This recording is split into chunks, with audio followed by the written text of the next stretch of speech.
ETF index mutual funds నేర్చుకుని stock మార్కెట్లో రాణించాలనుకుంటున్నారా? వెంటనే ఈ నెంబర్కి కాల్ చేయండి.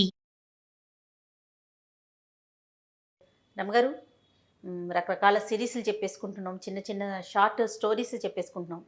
ఏదైనా దెయ్యాలు భూతాలు వీటికి సంబంధించిన కథలు ఏమైనా ఉన్నాయా? ఇంతకుముందు సరదా సరదా కథలు చాలా అవునవును. చెప్పాను. నేను ఒక తెలుగు కథల అభిమానుల గ్రూప్లో ఉన్నాను, చాలా కథలు చదువుతానని చెప్పా కదా. వాళ్ళు ఆ గ్రూప్లో దయ్యాల కథలోని ఒక పుస్తకం ఎప్పుడో చాలా రోజుల క్రితం వేశారు. ఆహా. చాలా ఇంట్రెస్టింగ్వి. అవి ఇంచుమించు 1938లో ప్రింట్ అయిన బుక్ అది. అబ్బబ్బబ్బా, సూపర్ కదా. రైటర్ కూడా అమ్మగారి పేరు జ్ఞాపకం వస్తే చివరిలో చెప్తాను. కథలు చాలా బాగున్నాయి. అందులో కొన్ని కథలు ప్రచారంలో కూడా ఉన్నాయి. దయ్యాల కథలు ప్రచారంలో కూడా ఉన్నాయి. మనకి ఊళ్ళల్లో ఎలా చెప్తారు, మిట్ట మధ్యాహ్నం ఎండలో జుట్టు విరబోసుకుని తిరగకూడదు, అవును, నిద్రగన్నేరు చెట్లు ఉంటాయి ఊళ్ళల్లో, బాగా నిద్రగన్నేరు చెట్టు కింద కూర్చోకూడదు అని అంటుంటారు. అది మనకి కనపడుతుంటాయి, ఆ మాటలు వినిపిస్తాయి. ఇంకా మీరు ఊళ్ళు దాటేశారు కాబట్టి తెలియదు, కానీ మా చిన్నతనంలో అయితే పొద్దుటిపూటి తలంట్లు పోసుకుని పిల్లలు వినాయక చవితి అప్పుడు ఈ వినాయకుడిని తీసుకోవడానికి జుట్టు విరబోసుకుని బయటకు వెళ్తే కేకలేసేవాళ్ళు. చెట్ల మధ్యలోకి వెళ్ళకూడదు, ఏవైనా ఆశిస్తాయని చెప్పేవాళ్ళు. ఇవన్నీ మామూలుగా మనకి కనపడుతుండేవి. కుక్కలు బాగా మురుగుతుండేవి రాత్రిపూట, మొత్తం కుక్కలన్నీ ఓ చోటే చేరి అక్కడ ఏదో అవి చూసే ఈ ఆత్మని అందుకే అరుస్తున్నాయి అనేవాళ్ళు. చెదరకొట్టడానికి ట్రై చేసేవాళ్ళు బాగా. ఎవరో ఒకళ్ళు లేచి అదిలించేసేవాళ్ళు అనమాట.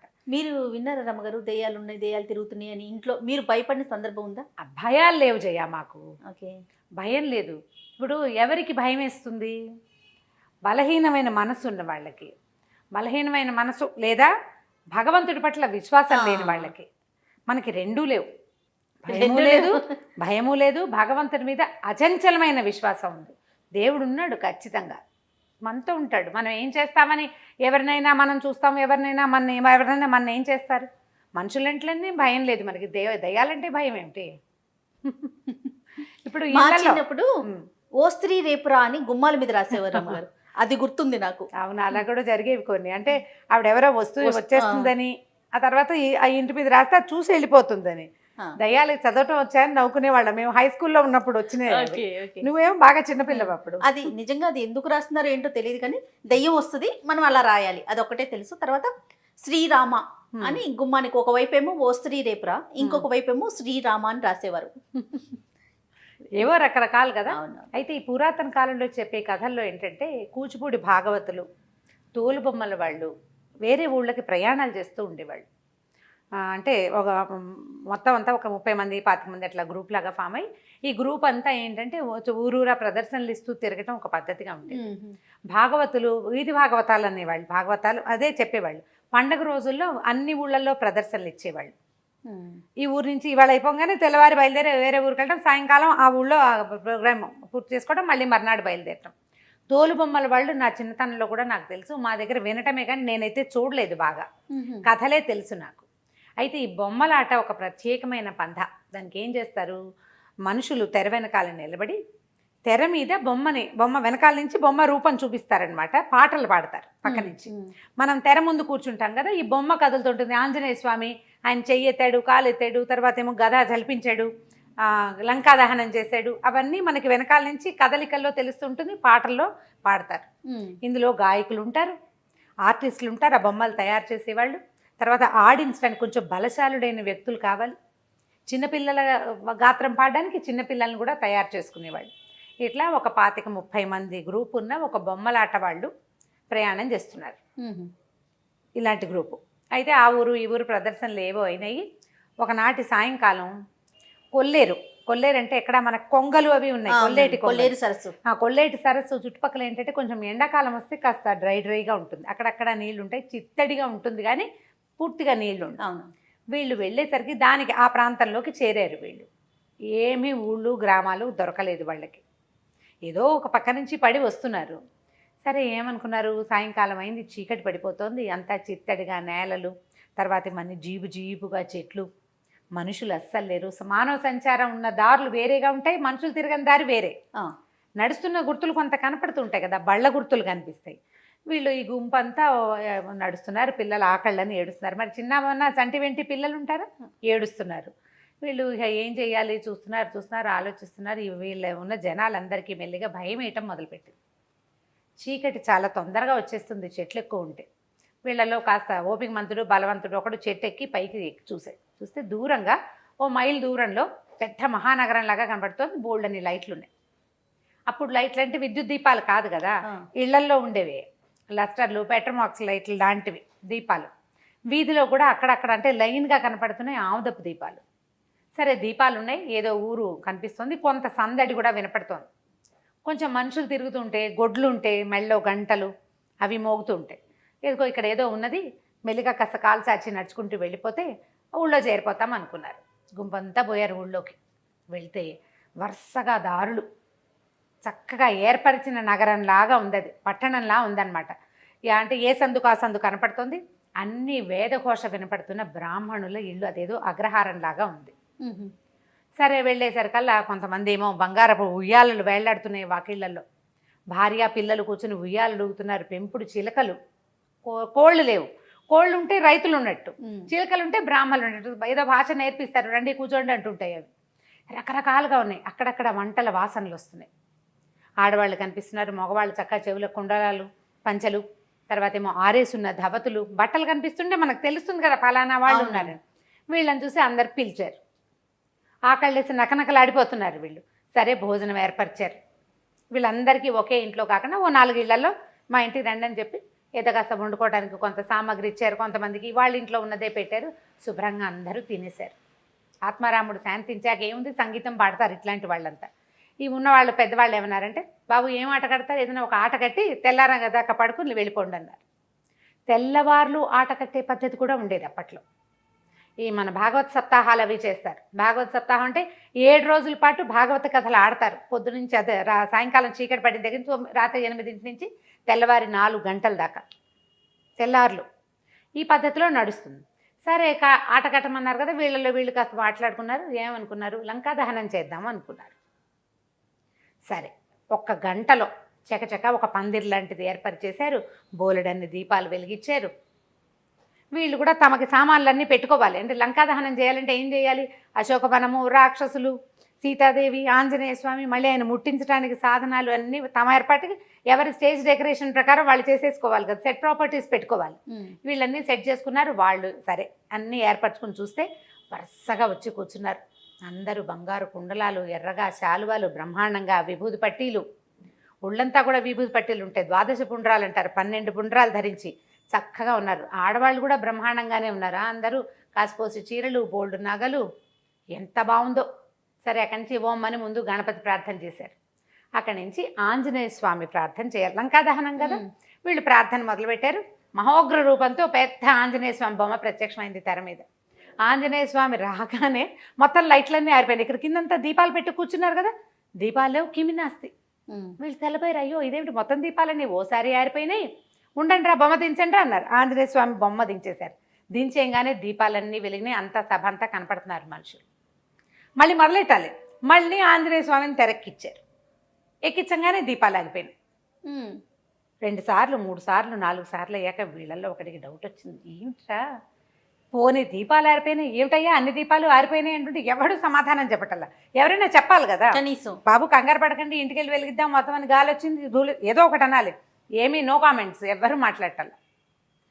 5 సార్లు 4 సార్లు అయిన తర్వాత వీళ్ళల్లో పెద్దవాడు ఒకడు, ఒరే మన దీపాలు వెలిగించుకుందాం ఉండండి రా, వీళ్ళందరివి ఏమిటో మరి దీపాలు ఆరిపోతున్నాయి అని చెప్పి వాళ్ళ దగ్గర ఏవో 9 దీపపు సెమ్మాలు అవి ఉన్నాయి.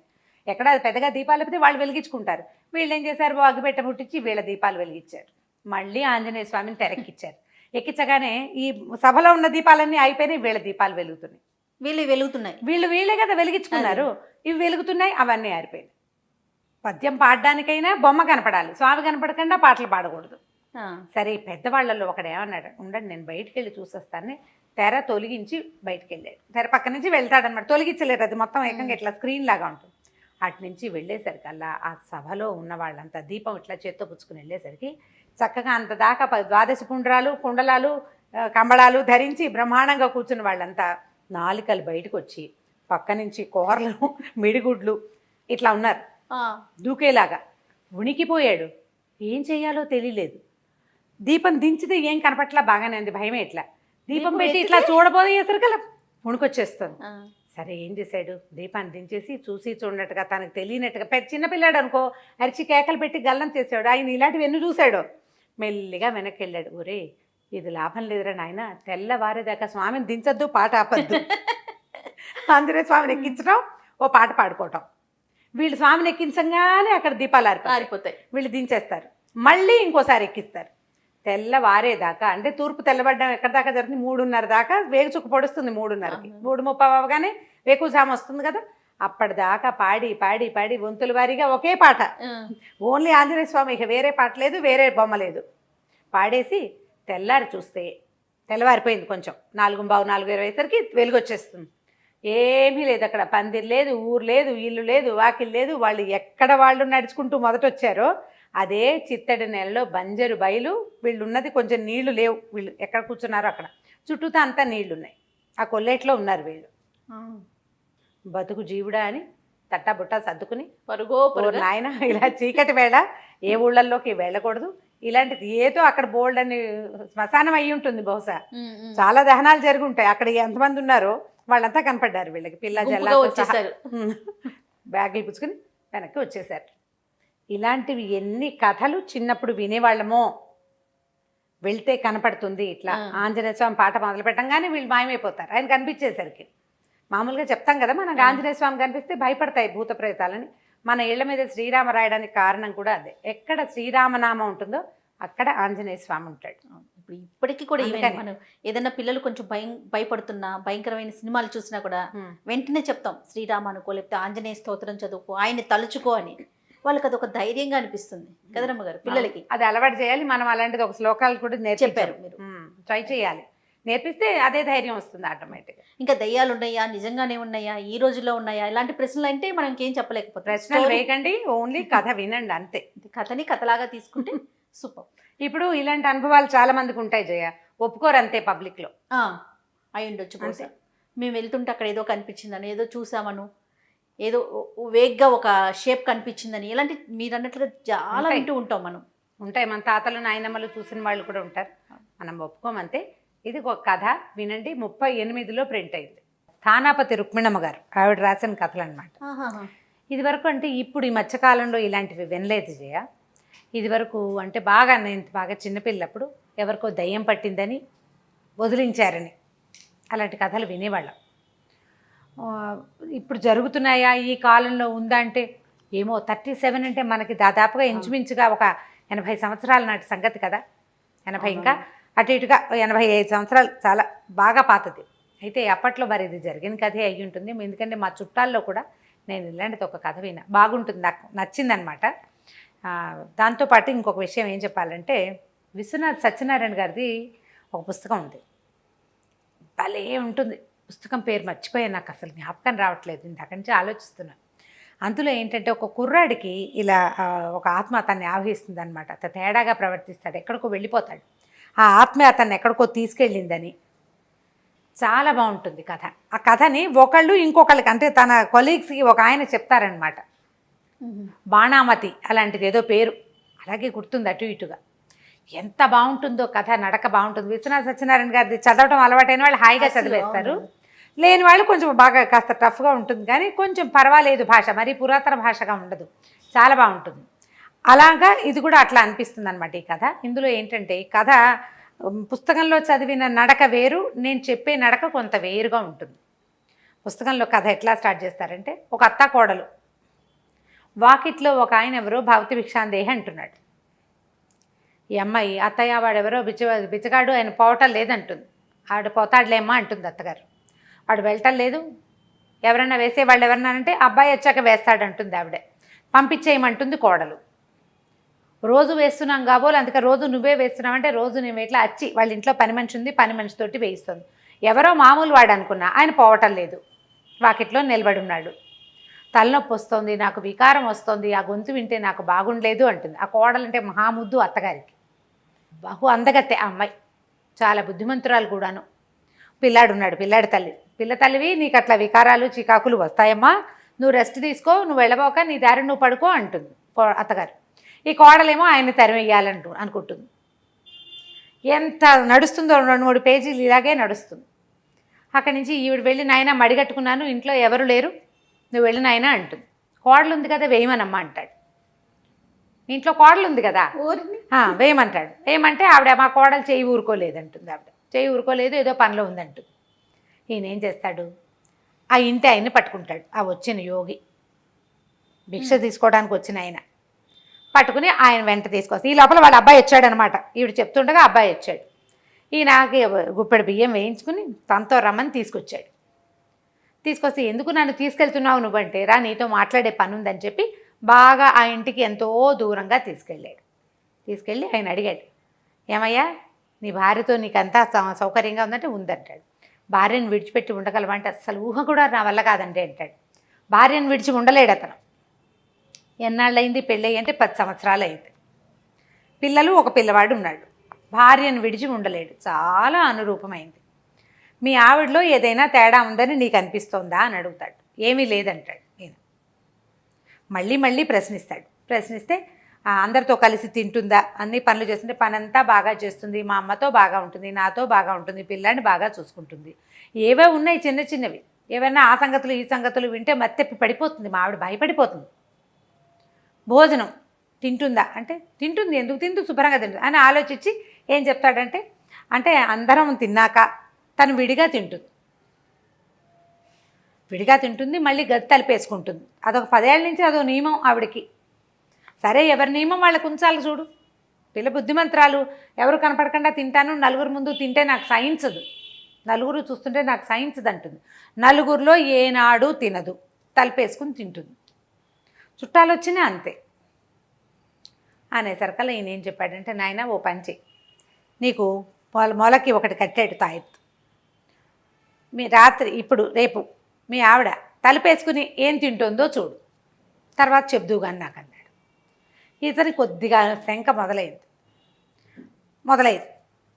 ఇప్పుడు ఇలాంటివి ఎవరైనా చెప్పారనుకో అనుమానంగానే ఉంటుంది కదా. సరే మర్నాడు, అంటే ఇప్పుడు కథలో ఇట్లా చెప్పరు, జరిగిందనమాట. ఈయన చూశాడు, 2 కోళ్ళు తింటుంది ఆవిడ. భీకరాకారం, నడికొప్పుకి అంటుతున్నంత కూర్చుంది ఒక ఆకారం. తనకు ఉన్నటువంటి సౌందర్యవతి పట్టుపట్ట కట్టుకునే అమ్మాయి కాదు, ఒక భయంకరమైన ఆకృతిలో ఉంది. అదే మనిషి కానీ సాగదీసినట్టు పొడుగ్గా ఉంది, పెద్దది, నడికొప్పు అంటుకుంటోంది, తల అంత ఎత్తుంది, కోళ్ళు విరుచుకుని తింటుంది. భయం వేసేసింది. వచ్చేసాడు మళ్ళీ మర్నాడు యోగి దగ్గరికి. ఇది కనపడిందండి అన్నాడు. మా రోడ్లో ఎంతమందో కోళ్ళు పోయినాయి అంటారు, పంది పిల్లలు తప్పిపోయినాయి అంటారు, ఆ దారిలో అందరూ చెప్పుకుంటూ ఉంటారు, అదేదో అయ్యింది ఇదేదో అయ్యింది అంటారు. అక్కడి నుంచి మా ఇంటికి వచ్చిన చుట్టాన్ని ఒకడిని ఒకసారి తీసుకెళ్ళి మర్రి చెట్టు కింద పడుకోబెట్టేసింది. వాళ్ళని ఇంట్లో ఉండనివ్వకుండా.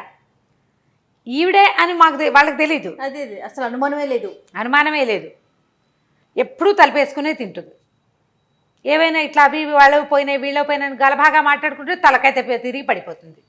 పిల్ల భయపడుతుంది అనుకుంటుంది అత్తగారు, మా కోడలకు అలాంటివన్నీ భయం, మా పిల్ల ముందు చెప్పకండి అంటుంది.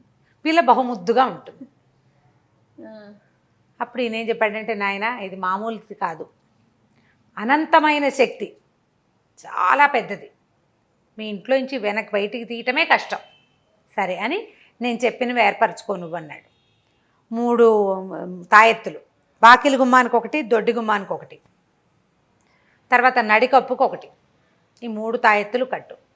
ఇది నీకు, ఇది మీ అమ్మకి, తర్వాత ఏమో నీ కుమారుడికి. పిల్లాడిని వేరే వాళ్ళ ఇంటికి పంపించేసి, పిల్లాడిని ఇంట్లో ఉంచద్దు, తాయెత్తు కట్టి పిల్లవాడిని వేరే వాళ్ళ ఇంట్లో పంపించేసి, మా అత్తమామని పిల్లవాడిని మీ అత్తమామని కూడా పిలు అని చెప్పాడు. సరే ఈయన బయట కూర్చున్నాడు. ఇక జనాలంతా బయటే కూర్చున్నారు. వారా వీరా పెద్దవాళ్ళు కొంతమంది చేరారు. ఇక్కడ ఏదో విచిత్రం జరుగుతుంది.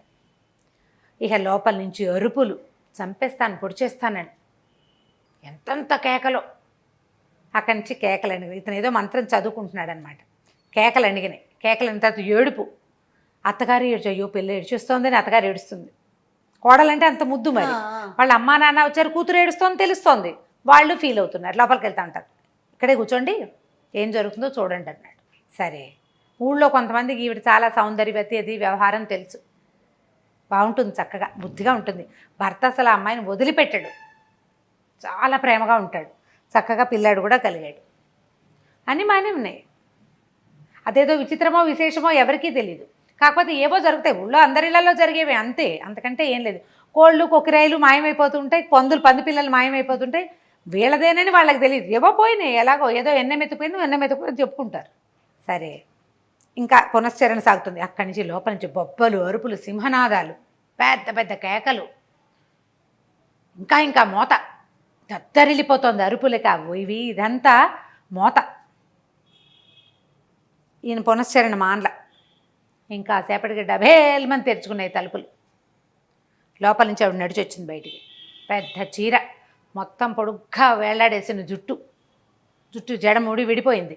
పాదాలు ఇంచుమించు మడవల దాకా వచ్చేంత పొడుగాటి జుట్టు. అక్కడి నుంచి గోచి పెట్టుకున్న చీర కొంగులు జారబెట్టుకున్నాయి, అంటే బయట కూడా వదిలేసుకున్నది అనమాట. ఎట్లా కనపడుతోందంటే ఆ చీర ఇట్లా చెంగు దోపుకుంటూ బయటకు వచ్చింది. వీరనారిలాగా కనపడుతోంది. అందరూ నిర్ఘాంతపోయారు. ఆ ఊళ్ళో మగవాళ్ళు ఎవరు అంత తేరి చూడలేదు ఆవిడని. మహాసౌందర్యవతి, మామూలు కంటే ఎక్కువ పొడుగ్గా ఉన్నట్టు కనపడుతోంది. ఇప్పుడు మామూలుగా కొంచెం పొడుగాటి అమ్మాయి, ఎంత పొడుగుందో. వచ్చి కూర్చుంది. అత్త మామ అత్తగారు ఓ పక్కన ఉంది, భర్త అత్తగారు ఉన్నారు.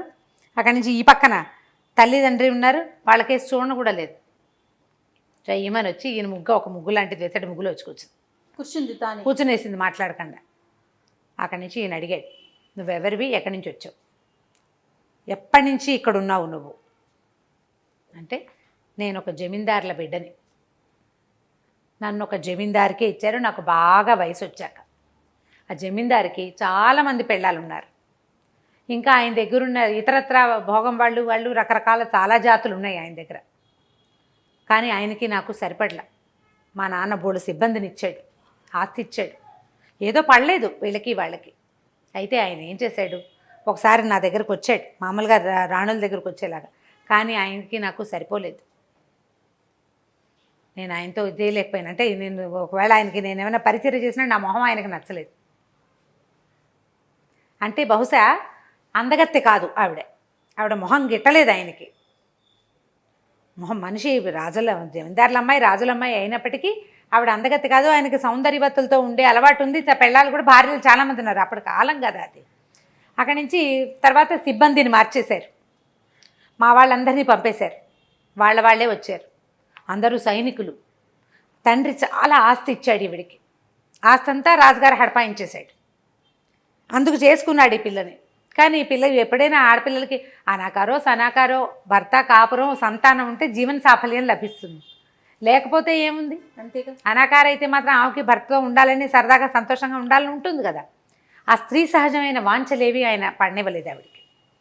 అని చంపేశాడు. నేను మరణించాను, అమ్మ అనిపించుకోకుండా చచ్చిపోయాను. నేను అమ్మ అనిపించుకోకుండా నా పని అయిపోయింది. ఏడాది తిరగకుండా జమీన్ మన్ను చేసేసా. ఆయన వాళ్ళు అనుకున్న ఎవరిని బతికి ఉంచలేదు. జమీ మన్నైపోయింది, ఒట్టి దిబ్బ. అక్కడికి ఎవడు తలకాయ తిప్పి చూడకుండా చేశాను ఆ ప్రాంతాన్ని. స్త్రీలకు అంత క్షోభ ఉంటుంది. ఎందుకంటే ఆడవాళ్ళకి కావాల్సిన జీవితానికి సాఫల్యం, భార్యగా ఉండటం, తల్లి కావటం ప్రధానమైంది. తల్లి అవ్వడమే ప్రధానం. దాంతో నేను అక్కడ మొత్తం అదంతా నాశనం చేశాను. ఆ దిబ్బ వైపు తలకాయ తిప్పి చూసిన ప్రతి వాడిని విరుచుకు తిన్నాను. కొంతకాలం పాటు ఆ జమీలో ఉన్న వాళ్ళందరూ, ఆ పనివాళ్ళు, ఆయన బంధువులు, వాళ్లే నాకు ఆహారం. రోజుకు ఒకళ్ళని చొప్పున విరుచుకు తిన్నాను. తర్వాత మొత్తం అంతా దిబ్బైపోయింది. తల తిప్పి చూడడం మానేశారు ప్రజలు దానివైపు. అక్కడక్కడే తిరుగుతూ ఉండేదాన్ని. అయితే ఒకనాడు ఆ రణస్థలం అనేది ఒక ప్రాంతం, ఆ ప్రాంతం నుంచి వస్తుంటే శ్మశానం దగ్గర ఈ పిల్ల కనపడింది. రాజమ్మ అమ్మాయి పేరు. బాడీ కనిపించింది.